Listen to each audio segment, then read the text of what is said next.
여러분 반갑습니다. 정박사입니다. 우선 다들 정말로 어려운 오늘 하루 시장 대응하시느라, 그리고 시장 보시느라 너무나 고생 많으셨다라고 말씀을 전하고 싶습니다. 저도 오늘 하루가 굉장히 길게만 느껴졌던 하루였던 것 같고요. 주식시장을 보면서 참 힘이 빠지는구나라는 거를 느끼면서 하루를 보냈던 것 같습니다.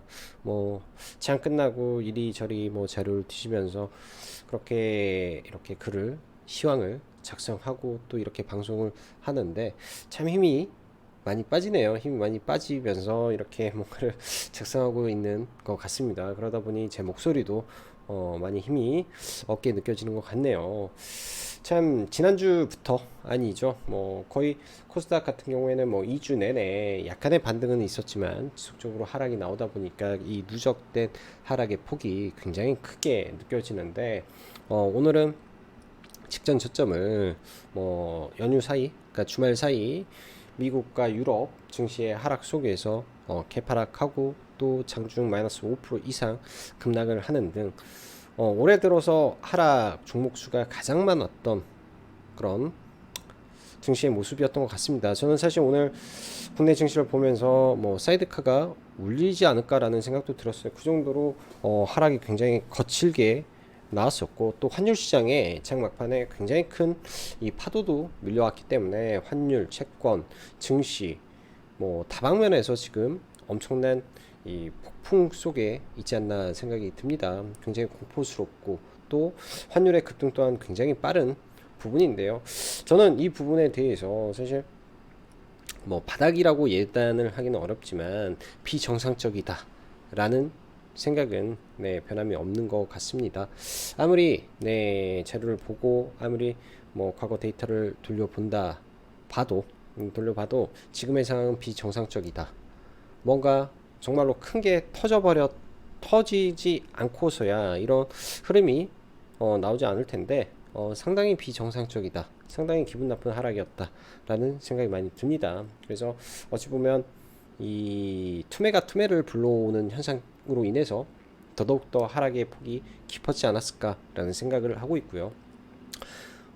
낙폭이 크면 클수록 반등도 빠르게 나올 수 있다라는 생각도 변함없기 때문에 한 가지 희망을 가지시고 시장을 바라보셨으면 좋겠습니다.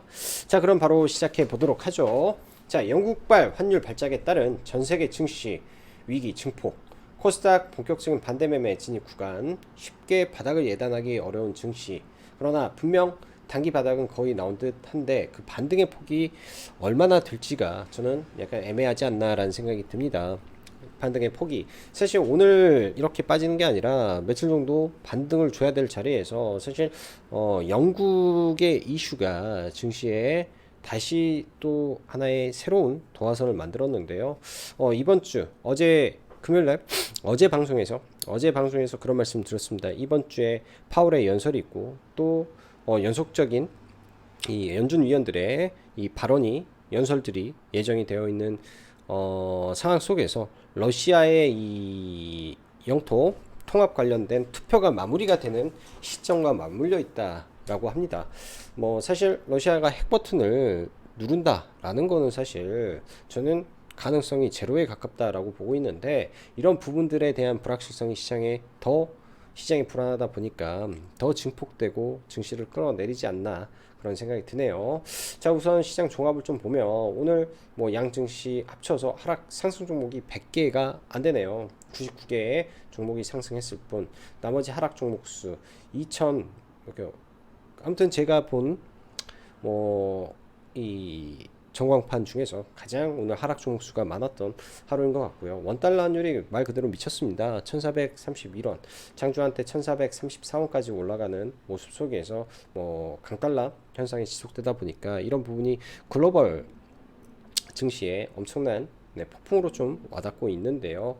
이런 가운데 오늘 한 가지 그냥 좀 다행스럽게 보는 거는 개인의 대량의 품매수가 오늘 들어왔다. 오늘 저점 구간에서 개인들의 대량의 품매수가 들어왔는데 이런 부분이 더 확대되는지, 그리고 외인과 기관과 반대로 가면서 개인의 대량의 손실을 발생시키는 부분이 될지 아닐지 이런 부분도 체크가 필요하지 않나 생각이 듭니다. 개인의 자금은 단기성 영향이 매우 높기 때문에 이런 파생 시장에서 단기성 풋으로 대량 해지를 하려고 하는 거는 아닌지라는 우려도 좀 들고요. 뭐 결과가 나와봐야 알겠지만 그런 부분이 어떻게 작용을 하는지 좀 봐야 될 것 같습니다. 이 차트는 사실 어제 만들어 놨던 차트인데 사실 올리지는 않았어요. 여기까지 떨어질까 했는데 정말로 떨어져서 뭐 이런 부분이겠죠. 뭐 여기서 반등하고 이 이후에 사실은 이런 구간을 다시 재이탈할 때 큰 폭의 하락이 나와야 된다 라고 저는 봤는데 그게 먼저 움직였다 라고 보여집니다. 내일 한 번에 투매가 더 나온다 라는 거는 지금 현재 우리가 생각을 해야 될 게 이 코로나 이 시절에 들어왔던 유동성이 사실은 뭐 금리를 인상한다 그리고 뭐 QT를 한다 뭐 그런 이슈로 인해서 뭐 유동성을 흡수하는 과정인데 사실 제가 볼 때는 그 M2 증가분은 아직도 시장에 그대로 남아있는 자금들입니다. 그 자금들은 그대로 가고 있고 이 유동성을 흡수할 거야 라는 우려감들이 그러한 자금들을 다 뽑아가고 있다라고 저는 생각을 하는데 여전히 시장의 유동성은 저는 남아있다라고 판단을 합니다. 얼추 거의 다 내려오지 않았나 생각이 들고요. 여기서 한 번 더 빠졌을 때 투매보다는 매수로 대응하는 전략도 저는 필요해 보인다라고 보여지네요. 오늘 장중 보시다시피 매우 가파르게 떨어졌다가 잠시 횡보 이후에 급격하게 좀 빠졌는데 좀 안타깝게도 코스닥 시장이 아시아 증시에서 가장 많은 하락을 좀 보여줍니다. 그 이면에는 어떤 게 있냐면 지금 현재 신용잔고가 18조 9천억인데 이 중에 코스피의 신용잔고가 10조, 코스닥의 신용융자가 8조입니다. 코스닥 전체 시가총액 대비해서 8조라는 규모가 상당히 크다 보니까 코스닥이 더 크게 데미지를 받고 있다라고 볼 수밖에 없는 거죠. 아무래도 이 신용의 뚝이 지난주부터 무너지다 보니까 급격하게 좀 반대 매매가 진행이 되고 있는 것 같습니다. 자, 이어서 지난주에도 증시가 아주 어려운 국면을 지나왔었는데 오늘은 지난 금요일 유럽과 미 증시의 급락으로 인해 시가부터 코스닥, 코스피가 직전 저점을 갭으로 이탈하면서 하락의 폭을 더 키우고 코스닥이 마이너스 5% 이상 하락하면서 마무리가 되었습니다. 정말 힘든 장이 이어지고 또 이어지고 있는 것 같네요. 시장은 잭슨홀 미팅부터 시작해서 첫 번째 하락은 금리 인상에 대한 우려감, 그 이유는 FOMC에서 확인된 점도표 상향에 따른 연말과 내년 금리 상단이 높아진 레벨, 그리고 그로 인한 채권금리 급등이 주식시장을 강타하면서 시장을 하락시키고 끄집어 내렸다라고 볼 수 있는데, 그리고 그로 인한 달러 강세는 지속되는 모습이었죠. 지난 금요일 사실 이 영국의 보리스 총리 다음에 새로운 총리가 나오면서 저는 감세 정책, 부양책에 대해서 이렇게 크게 생각을 해본 적이 없어요. 전혀 일도 고려를 하지 않았었는데 일단 지난주 금요일날 이로 인해서 하락이 나왔다라는 점이 이렇게 후폭풍이 강하게 올지는 정말 상상도 못했던 것 같습니다. 지금 매크로를 놓친 거죠. 글로벌 거시 경제의 변화를 오늘 놓쳤다라고 저는 생각이 드네요. 약간의 우려는 있었을 것으로 생각을 했는데 이렇게 크게 도화선이 돼버릴 줄은 저는 개인적으로 상상을 못했습니다. 말 그대로 지난 금요일 유럽에서 문제가 발생한 거고, 이 문제가 생각보다 확대되는 모습에 전세계 환율 시장이 요동치고 있고 폭풍 속으로 들어가 버린 것 같습니다. 사실 유럽 쪽에 경제 위기 가능성은 있겠지, 어찌 되었건 지금 당장은 아니어도 높아진 에너지 비용으로 인한 문제, 즉 경기 침체는 일부 오겠지라는 생각을 했는데 이게 이상하게 정책의 변화 속에 발생을 하게 된 것 같습니다. 영국 보리스 총리 후임으로 트러스 총리의 감세 정책을 개인적으로 부양책으로만 생각했는데, 그리고 이 부분을 경기 침체를 인정한 것으로 시장이 판단하였으나 비슷하기도 하지만 조금 틀렸다라고 생각이 듭니다. 우선 영국의 대규모 감세 정책으로 인한 막대한 적자 국채를 발행해야 되는데, 채권 시장을 놓고 볼 때 기초통화국인 영국의 경제 침몰이 이미 신흥국 채권보다 못한 수준까지 말 그대로 작살이 나버린 상태에서 적자 국채 발행을 시도한 점에 시장은 더 큰 대가를 영국에게 원하였고, 그로 인한 대규모 영국 자산 매각에 들어가 버린 것이 지난 금요일 영국 채권금리의 급등과 파운드와 급락 그리고 이어지는 달러 인덱스 급등의 신흥국 환율 이상 폭등으로 연결되는 도화선에 불을 지펴버린 것이죠. 딱 이 부분이 시장의 하락의 주된 팩트고 핵심이라고 저는 판단을 했습니다. 뭐 이 글에는 뭐 따로 이제 채권 금리를 제가 캡처를 하진 않았지만 영국 국채의 이 하락폭이 대단히 크네요. 예, 대단히 올해 이미 30% 이상 하락을 했기 때문에 말 그대로 대외 신뢰도 돈을 갚지 못할 것이다. 영국이 갚으려면 더 많은 금리를 지불해라. 그래야 내가 돈을 꿔주겠다. 말 그대로 기축통화국 그리고 선진 국가에서 이런 일이 발생했다라는 거에 대한 시장의 우려가 증폭되면서 증시가 요동을 친 거라고 판단이 되는 거죠. 이러한 변화가 예상치 못한 점이 되었던 것 같고 국내 원달러도 한동 폭등에 정부의 필요치 않은 말들이 안 그래도 투심이 안 좋은데 거기에 불을 지펴버리고 투매가 투매를 불러오는 상황에 이르렀던 것 같다라고 판단을 합니다. 오늘 보면 장중에 뭐 미국과 통화 스와프 뭐 고려하지 않는다. 예? 자체적으로 해결을 해야 될 것 같다라는 말. 그 다음에 뭐 필요치도 않은 금융당국에서 공매도는 고려하지 않는다. 이거는 누가 그 관료들한테 말하라고 시킨 거는 아니잖아요. 근데 그런 부분을 말한 거 자체가 전 참 부정적인 부분이 참 많지 않나라는 생각이 들어요.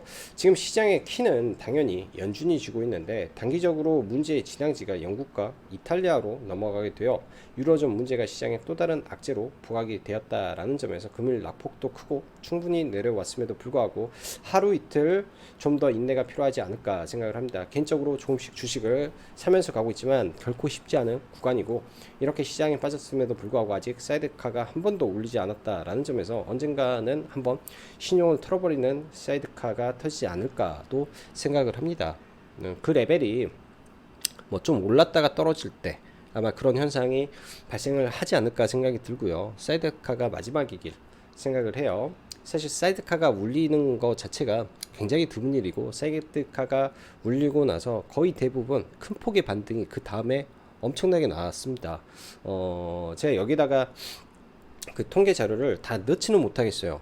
너무나 자료가 많고 너무나 보고 있는 내용들이 많기 때문에 근데 결과론적으로 말씀을 드리면 사이드카가 뭐 10년 동안 물렸던 게 잠시만요. 뭐 10년이 뭐야? 20년이라고 치고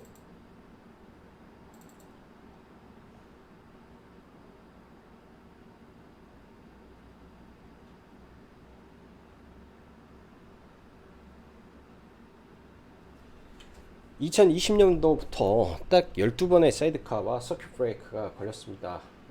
코스닥 코스피 보면 2020년 3월 13일 한 번, 3월 19일 마지막으로 한 번이 걸렸고 2016년도 2월 12일 그 다음에 11년도 8월 9일 뭐 이런 식으로 시장에서 울렸었죠. 그 이유는 전부 다 굉장히 큰 폭의 반등이 나왔다라는 점에서 이런 부분이 왜 울리지 않을까 라는 생각도 들어요. 울려버리면 오히려 바닥을 찍는 신호가 반대로 돼버릴 수 있는데 그런 부분이 있다. 좀 참고하시면 좋을 것 같습니다. 자, 마지막으로 시장의 상승의 클라이막스도 아주 화려하게 쏘지만 하락도 마찬가지입니다. 그 이후에는 화려한 오버슈팅은 대폭락을 불러오고 반대의 경우는 급격한 반등도 주는데 그 사이에 망가지면 안 된다라고 생각이 들어요. 시장 어렵고 막막한 건 다 마찬가지입니다. 그래도 힘내시고 화이팅 하셨으면 좋겠고 우선 금일 현물 수급으로는 일부 외인 기관이 조금 받았는데 뭐 그 정도 흐름인 것 같고 외국인의 선물 매수는 그래도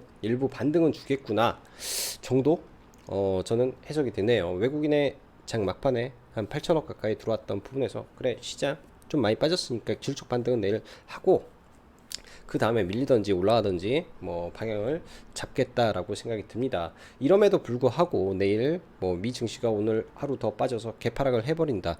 그러면 여전히 일부 꼭 잡아야 될 종목군들은 분할 매수를 하면서 가는 게 맞다라고 생각이 들고요. 정말 어렵다 싶으면 코스닥을 레버리지 사시면 될 것 같습니다. 자, 오늘 보면 네, 시가총액 상위 종목군들 단 한 종목도 코스닥이 빠졌네. 잘못됐네. 단 한 종목도 올라간 종목이 없죠. 다 밀려버렸습니다. 다 밀려버렸고요. 거래대금을 봐도 거래대금도 다 시가 말라있는 상태이기 때문에 거래대금도 굉장히 죽어있는 모습이다 라고 보여지네요. 뭐 니켈 관련해서 종목들 좀 올랐는데 오늘은 그냥 일부러 종목군들을 코멘트를 안 하고 시장 코멘트 위주로 좀 말씀을 드렸습니다. 먼저 나스닥 지수 잠시 보면 다우와 S&P는 이미 다 깨졌는데 나스닥 오늘 밤에 아마 직전 저점을 이탈하는 모습이 나와주는 게 오히려 국내 증시에는 더 낫지 않을까 생각이 들어요. 어설프게 반등을 하고 다시 밀리는 것보다는 차라리 이탈을 하고 빠질 때 그냥 빠졌다가 올라오는 게 좀 더 저는 개인적으로 낫다라고 판단을 하고 있고요. 자, 코스닥 보겠습니다. 일단 690포인트가 어느 자리냐면 690포인트가 어느 자리냐면 바로 이 자리죠. 지난번에 이 북한 이슈로 인해서 잘 올라가던 증시가 마이너스 7%를 맞았던 적이 있습니다. 코스닥이 6월 15일 날 마이너스 7%를 한번 맞고 좀 떨어졌던 그 자리에서 시장을 끄집어 올랐던 자리까지 일단은 빠졌죠. 근데 이 자리가 지지가 될 수도 있고 깨질 수도 있습니다. 근데 더 강력하게 뭐 이평을 돌파를 시켰던 자리들 보면 여기서 더 빠지게 된다. 저는 추가적으로 빠져도 올라오는 자리라고 생각이 들어요. 추가적으로 빠져도 올라오는 자리로 봐야 되지 않나 라는 생각이 듭니다. 이 하락폭, 이때의 하락폭과 지금의 하락폭 거의 비슷한 수준에서 지금 박스를 형성하면서 내려오고 있다 라고 본다면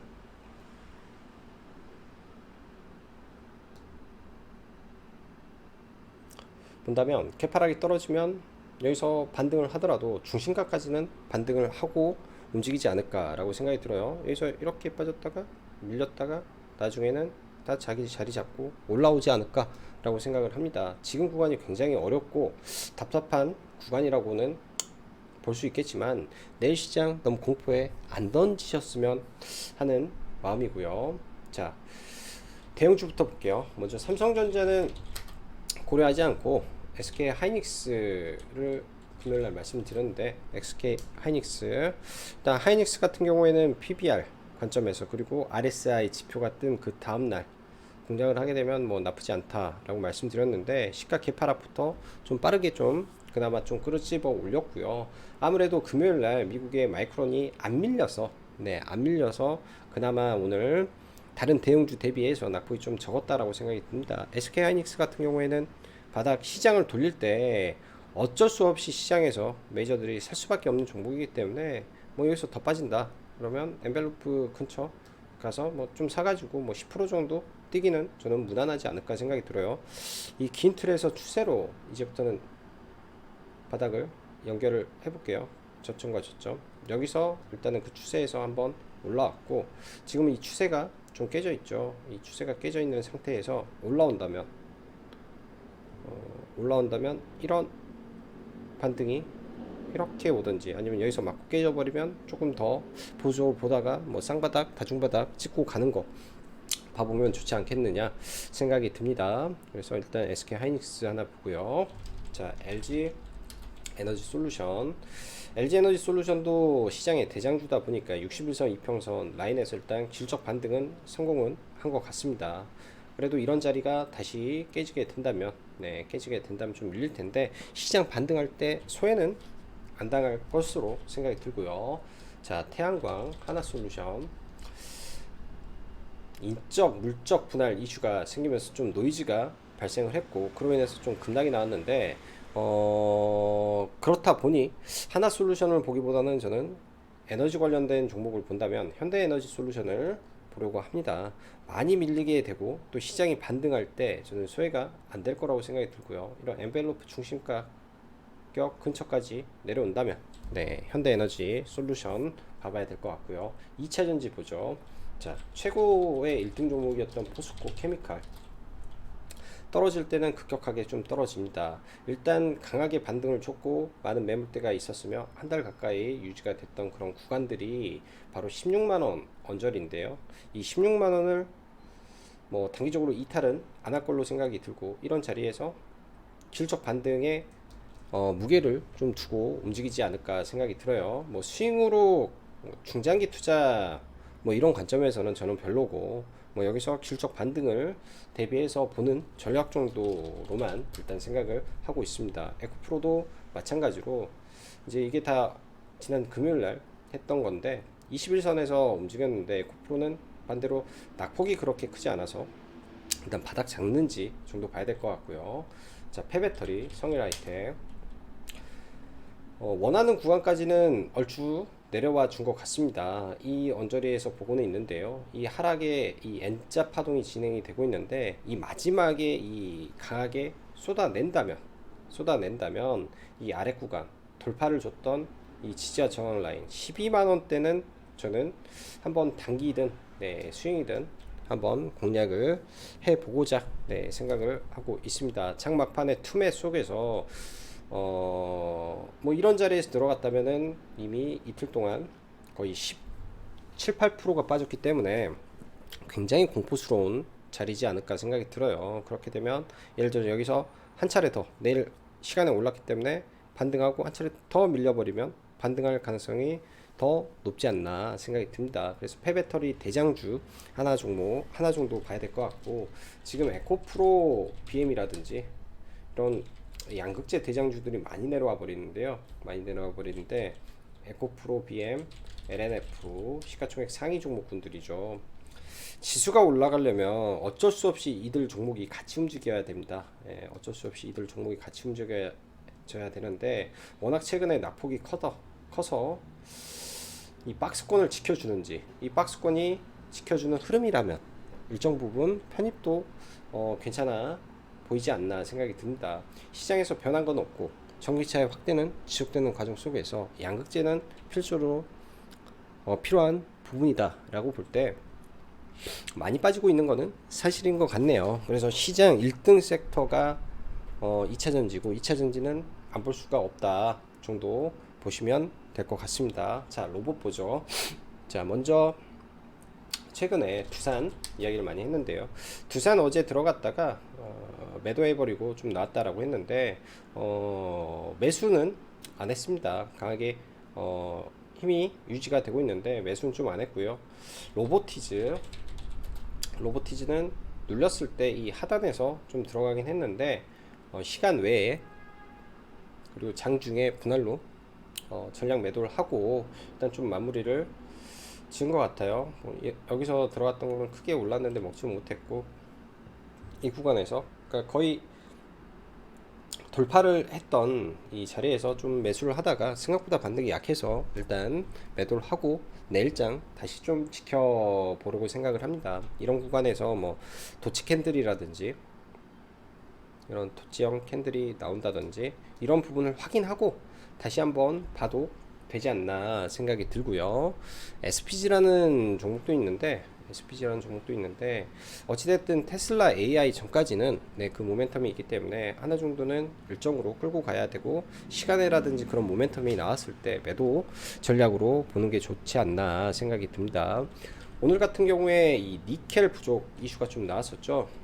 2년 내 2개월치 분이 없다라는 이슈로 STX가 니켈로 상에 들어갔고 황금 ST가 좀 강하게 올라왔는데, 이들 종목군들을 보면요 니켈의 가격이 안 올랐다. 니켈의 가격이 그렇게 비싸지 않다라고 보여집니다. 그래서 니켈 쪽은 저는 그렇게 메리트를 느끼지는 못할 것 같고요. 사실 리튬 쪽 관련해서 EV 첨단 소재가 지난번에 상한가에 들어갔죠. EV 첨단 소재 관련해서는 이 구간이 높지 않기 때문에 밀렸을 때 보면 괜찮지 않나 라는 말씀을 좀 드렸었는데요. 오늘은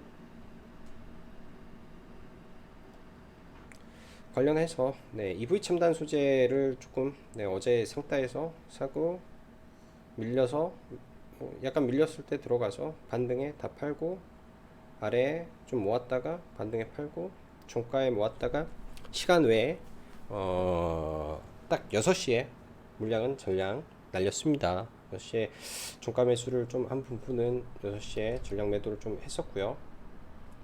이렇게 보면 되겠네요. 이렇게 해서 이렇게 모았다가 모아서 매도하고 시간에 전량 매도를 하고 이렇게 좀 마무리를 지었던 것 같습니다. 아마 내일장도 이 종목은 좀 지켜는 봐야 될 것 같아요. 이 구간에서 막대한 자금이 들어왔고 일단 돌파를 시켰기 때문에 갭이 뜬 이후에 또 눌렸다가 다시 이렇게 가는 모습이 있지 않을까 싶습니다. 어려운 시장 안에서 굉장히 좀 강하게 움직이고 리튬 가격이 빠지지 않는데 지난번 코리아 SE를 올렸던 리튬 플러스를 얘네가 전환사채를 뭐 전환해서 대주주에 올라가겠다라고 하니 그런 모멘텀이 지속되고 있는 거라고 봐야 되겠죠. 그런 모멘텀으로 인해서 움직이는 거구나 라고 봐야 될 것 같습니다. 자, 오늘 인수합병 이슈가 나왔죠. 대우조선해양 인수합병 이슈가 좀 나오면서 엄청난 거래 대금을 동반하고 좀 올랐는데요. 저도 이거는 이제 주도주다라고 회원님들한테 말씀을 드리고 이 구간에서 못 들어가 버리니까 이 구간에서 같이 못 들어가 보니까 이 자리에 좀 밀렸을 때 손이 그 다음에 잘 안 나갔던 것 같습니다. 네, 느낌상은 이게 오늘 주도주고 오후에 인수 관련된 발표가 나올 것이다 라는 기대감이 굉장히 컸었는데 특히 이제 여러분들도 기사를 한번 찾아보시면 굉장히 구체적으로 기사들이 나오고 있었다라는 거는 이미 확정된 내용이지 않았을까라는 생각이 좀 들었었고요. 이런 구간에서 초기에 매수를 해서 여기에 매도를 하고 일단은 나왔던 것 같아요. 아래 구간에서 여기서 매수가 됐기 때문에 여기까지는 한 6%, 7% 정도 수익이 나서 좀 매도를 했는데 좀 아쉬웠던 것 같습니다. 이 뒷자리 굉장히 강했던 종목에서 이 뒷자리 이렇게 이런 자리들. 자, 일단은 대우조선해양 시간 외에서 마이너스 7%가 좀 발생을 했고 거래대금도 100억 가까이 터졌는데요. 최근에 이 인수합병 이후에 급락을 해버리는 경우도 많아서 이런 돌파한 자리를 100% 지켜주고 또한 프로그램이라든지 수급적인 메이저의 수급이 강하게 연속이 된다면 아래 거를 잡고 올라올 수도 있겠다 정도 코멘트를 드리고 싶네요. 그 정도 흐름에서 좀 봐봐야 될 것 같다 생각이 듭니다. 그 밖에 뭐 BHI라든지 뉴프렉스라든지 좋은 종목군들 많이 내려오고 있어요. 로봇이라든지 종목군들 많이 내려오고 있다라고 저는 생각이 듭니다. 굉장히 어려운 시장인데 그래도 네, 지금 구간에서 좀 잡을 건 잡아야 되지 않을까 그런 생각도 좀 들고요. 코스닥 150 레버리지 같은 경우에는 이렇게 보면은 코로나 이전까지 지금 다 빠졌죠. 이 레버리지를 올렸던 것 중에 제약바이오도 상당히 많이 포함이 됐기 때문에 제약바이오도 급락을 했고요. 이미 뭐 바닥권에서 저 밑바닥까지 지금 떨어지고 있다 생각이 드네요. 거의 얘는 코로나의 유동성을 다 끝나버렸다 라고 봐야 되는데 과연 이 밑에 떨어지고 저 밑으로 박아야 되나까지 본다면은 오히려 지금 구간이 참 매력적인 자리가 오지 않았을까 그런 생각이 듭니다. 그래서 월요일날 추가 하락을 한다면